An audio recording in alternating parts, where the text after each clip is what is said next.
ഗാസയിൽ ഇസ്രായേൽ നടത്തുന്ന ആക്രമണങ്ങൾ തടയാൻ ഇസ്ലാമിക രാജ്യങ്ങൾ മുന്നിട്ടിറങ്ങണമെന്നും ഇറാൻ ആഹ്വാനം ചെയ്തു. 90 പേർ മരിക്കാനിടയുണ്ടായ ആക്രമണം കുട്ടികളെ കൊല്ലുന്ന സയനിസ്റ്റ് ഭരണകൂടത്തിന്റെ ഏറ്റവും പുതിയ കുറ്റകൃത്യമാണെന്ന് ഇറാനിയൻ വിദേശകാര്യ മന്ത്രാലയം വക്താവ് നാസർ ഖനാനി പറഞ്ഞു. അമേരിക്കയുടെ സൈനിക സഹായം, അന്താരാഷ്ട്ര സമൂഹത്തിന്റെ നിശബ്ദത, യൂറോപ്യൻ രാജ്യങ്ങളുടെ പങ്കാളിത്തം, ഇസ്ലാമിക രാജ്യങ്ങൾ അവരുടെ അസാമാന്യ സാധ്യതകൾ ഉപയോഗപ്പെടുത്തുന്നതിലെ പരാജയം എന്നിവയാണ് പലസ്തീന് നേരെ ആക്രമണം നടത്താൻ ഇസ്രായേലിനെ സഹായിക്കുന്നത്. പലസ്തീനിലെ പോരാളികളിൽ നിന്ന് പരാജയം നേരിട്ടതിനാലാണ് ഇസ്രായേൽ ഇത്തരത്തിൽ ആക്രമണം നടത്തുന്നത്. ഗാസ മുനമ്പിലെ പ്രതിരോധമില്ലാത്ത സാധാരണക്കാരുടെ മാനുഷികമോ ധാർമ്മികമോ ആയ അതിരുകൾ ഇസ്രായേൽ തിരിച്ചറിയുന്നില്ല. ഇത്തരം നടപടികൾ ഇസ്രായേലിനെതിരായ ആഗോള രോഷം വർദ്ധിപ്പിക്കുമെന്നും അവരുടെ തകർച്ചയെ വേഗത്തിലാക്കുമെന്നും ഖനാനി കൂട്ടിച്ചേർത്തു. പലസ്തീൻ രാഷ്ട്രത്തിനുള്ള പിന്തുണ തുടരുമെന്നും ഇറാന്റെ പുതിയ പ്രസിഡന്റ് മസൂദ് പെസഷ്കിയാൻ ഹമാസ് നേതാവ് ഇസ്മായിൽ ഹനിയയ്ക്ക് അയച്ച കത്തിൽ വ്യക്തമാക്കിയിരുന്നു. പലസ്തീൻ രാഷ്ട്രത്തിന്റെ ദൃഢതയും പോരാളികളുടെ വിരോചിതമായ ധീരതയും കാരണം അന്തിമ വിജയം പലസ്തീൻ ജനങ്ങളുടെ കൈകളിലാണെന്നും അദ്ദേഹം കൂട്ടിച്ചേർത്തു. ഇസ്രായേൽ പലസ്തീൻ യുദ്ധത്തിന് അനന്തരഫലമായി ഗാസയിൽ കൂടിക്കിടക്കുന്ന അവശിഷ്ടങ്ങൾ പൂർണ്ണമായി നീക്കുന്നതിന് ഏകദേശം 15 വർഷം വേണ്ടിവരുമെന്നാണ് ഐക്യരാഷ്ട്രസഭയുടെ റിപ്പോർട്ടും പുറത്തു വന്നിരിക്കുന്നത്.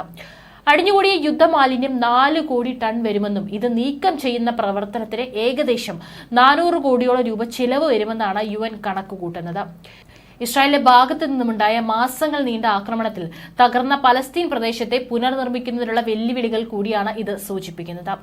ഐക്യരാഷ്ട്രസഭ പുറത്തുവിട്ട കണക്കുകൾ പ്രകാരം ഏകദേശം 1,37,297 കെട്ടിടങ്ങളാണ് ഗാസയിൽ തകർക്കപ്പെട്ടത്. ഗാസയിൽ മൊത്ത നിർമ്മിതികളിൽ പകുതിയും തകർക്കപ്പെട്ട നിലയിലാണ്. ഇത്തരത്തിൽ രൂപപ്പെട്ടിരിക്കുന്ന അവശിഷ്ടങ്ങൾ കുഴിച്ചുമൂടുന്നതിന് 600 മുതൽ 1200 ഏക്കറോളം ഭൂമിയായിരിക്കും വേണ്ടിവരുന്നത്. പുനരുപയോഗം ചെയ്യാൻ കഴിയുന്നവ അവശിഷ്ടങ്ങളിൽ നിന്ന് വേർതിരിച്ചെടുത്ത ശേഷം മാത്രമേ ഇത് തീർച്ചപ്പെടുത്താൻ സാധിക്കുകയുള്ളൂ. പ്രദേശത്ത് നേരിടുന്ന കുടിവെള്ള പ്രശ്നം പരിഹരിക്കുന്നതിനായി ഡീസലൈസേഷൻ പ്ലാന്റ് സ്ഥാപിക്കുന്നതിനുള്ള ഇസ്രായേൽ ആലോചിച്ചിരുന്നുവെങ്കിലും മിക്ക പൈപ്പുകളും തകരാറിലായ സാഹചര്യത്തിൽ ഇത് ബുദ്ധിമുട്ടാണ്. അവശിഷ്ടങ്ങൾക്കിടയിൽ ആയുധങ്ങൾ കിടക്കുന്നത് കാരണം ആഴ്ചയിൽ 10 സ്ഫോടനങ്ങൾക്ക് കാരണമാകുന്നുണ്ട്. ഇത് കൂടുതൽ നാശനഷ്ടങ്ങൾക്കും ഗുരുതരമായ പരിക്കുകൾക്കും കാരണമാകുന്നതായി ഗാസയിലെ സിവിൽ ഡിഫൻസ് ഏജൻസി പറയുന്നു.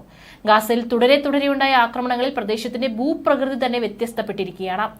നിരന്ന പ്രദേശങ്ങളിലെല്ലാം കെട്ടിടാവശിഷ്ടങ്ങളും മറ്റും കുമിഞ്ഞുകൂടി കുന്നുകൾ രൂപപ്പെട്ടിരിക്കുന്നു. വിദ്യാഭ്യാസ സ്ഥാപനങ്ങൾ, ആശുപത്രികൾ, റോഡുകൾ, അഴുക്കുചാലുകൾ തുടങ്ങിയ നിർണായക അടിസ്ഥാന സൗകര്യങ്ങൾക്കെല്ലാം വലിയ നാശനഷ്ടങ്ങൾ നേരിട്ടിട്ടുണ്ട്. ഒക്ടോബറിൽ തെക്കൻ ഇസ്രായേലിലേക്ക് ഹമാസ് അപ്രതീക്ഷിത ആക്രമണം അഴിച്ചുവിട്ടതോടെയാണ് ഇസ്രായേൽ പലസ്തീൻ യുദ്ധം ആരംഭിച്ചത്. ഗാസയിൽ ഇസ്രായേൽ നടത്തിയ ആക്രമണത്തിൽ കുട്ടികളും സ്ത്രീകളും ഉൾപ്പെടെ 38,000-ലധികം ആളുകൾ കൊല്ലപ്പെട്ടതായാണ് റിപ്പോർട്ടുകൾ. ആയിരക്കണക്കിന് ആളുകൾക്കും പരിക്കേറ്റിട്ടുമുണ്ട്.